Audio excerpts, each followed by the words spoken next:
তোকে কে কষ্ট দিচ্ছে আমাকে এসে বল, তোর উপর কে জুলুম করতেছে আমাকে একটু এসে বল না। রব বলে যে বান্দা তোর কি দরকার, তোকে তো তাহাজ্জুদের ওয়াক্ত আমি দিয়ে দিয়েছি, গভীর রাত দিয়ে দিয়েছি, গভীর রাত দিয়ে দিয়েছি। দিনের বেলায় নামাজটা পড়ে গভীর রাতে এসে আমি রবের সাথে প্রেমের কথা একটু বল না, একটু প্রেমের কথা বল না। আমি গভীর রাতে তো আমি আল্লাহ ডাকতে থাকি, কার কি সমস্যা আছে বান্দা আমি রবকে একবার বল, আমি রবকে একবার বল, আমি রবকে একবার ডেকে তো দেখ। বান্দারে কে আছস অসুস্থ আমি রবকে জানা, কে আছস অভাবী আমি রবকে জানা, কার কি সমস্যা আমি রব তোদের কথা শুনবো। রব ডাকতে থাকে, রব ডাকতে থাকে, আপনি আমি ঘুমাইতেই থাকি, ঘুমাইতেই থাকি, ঘুমাইতেই থাকি। রব ডাকতে থাকে অভাবী কে আছো আমার কাছে আসো। আপনি আমি ঘুমের মধ্যে থাকলাম, সকালটা হলো, এবার সেই অভাবটাকে কাঁধের মধ্যে নিয়ে অভাব দূর করার জন্য বিভিন্ন অনৈতিক কাজের মধ্যে লিপ্ত হয়ে গেলাম, আল্লাহ নারাজ হয় এমন কাজে লিপ্ত হয়ে গেলাম। রব বলে যে একটু অপেক্ষা তো করতেই আমার জন্য।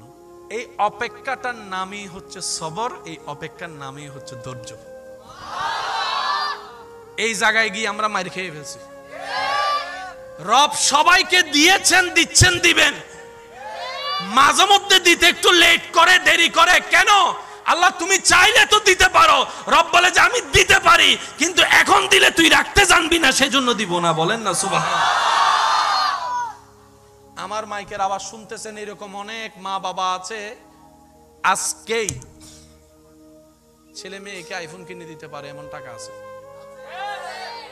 এরকম অনেক মা বাবা, কিন্তু ছেলের বয়স মেয়ের বয়স এখন ক্লাস 6-এ পড়ে। ছেলে বলতেছে বাবা আমার স্যারের কাছে আইফোন আছে, আমাকে একটু দেন না। মা বাবা বলে যে তোমাকে এখন ফোন দেওয়া যাবে, তার মানে মা বাবার কাছে টাকা নাই। দিচ্ছে না কেন? ছেলে এত কান্নাকাটি করে চাওয়ার পরেও দিচ্ছে না কেন? মা বাবা বলে যে এটা ওর জন্য এই বয়সে ভালো হবে।